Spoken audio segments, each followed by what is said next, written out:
How can finance serve the economy better?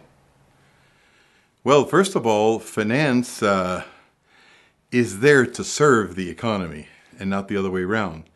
In other words, it should be to provide the liquidity so transactions and savings can take place. Right now, it's providing more liquidity than we need, and it's all in the wrong places.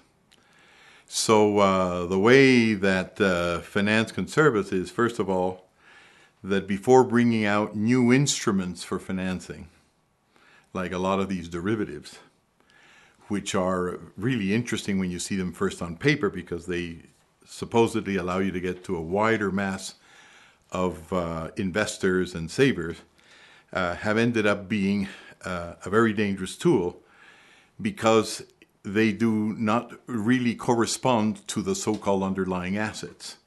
So that when there has been a non-performance in, for example, a loan, and you've got an owner of the derivative and the non-performing loan there, to make the connection and get that whoever took the risk of, be paid or not paid, the connections aren't being made.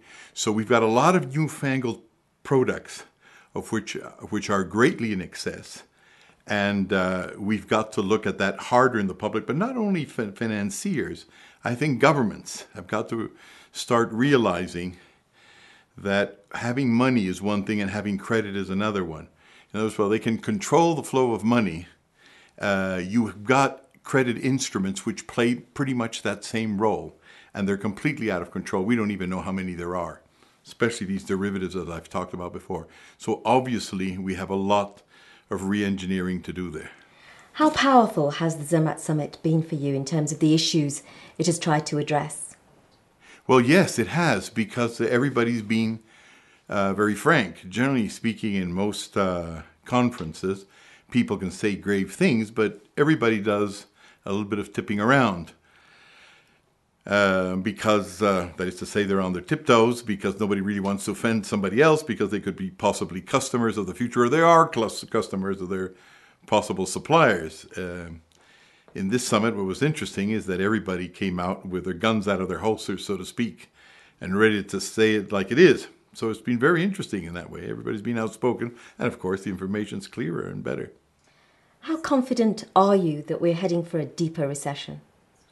Oh, I'm absolutely confident because I know the definition of a recession.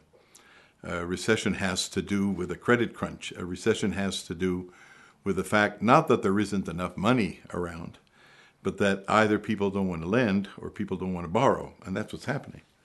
So you've got all the governments of the world nearly producing an enormous amount of currencies, volumes, and there can be quantitative easing, you can call it stimulus programs, and the economy isn't picking up, which means that the credit crunch is still on. That's a recession.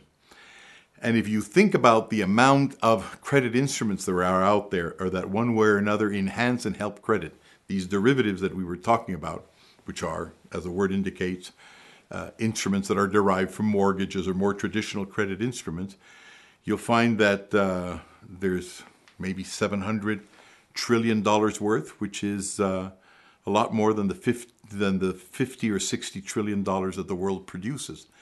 So it's like as if we were producing $1 a year, and the amount of liquidity that was out there, or semi-liquidity, were like about $10 a year.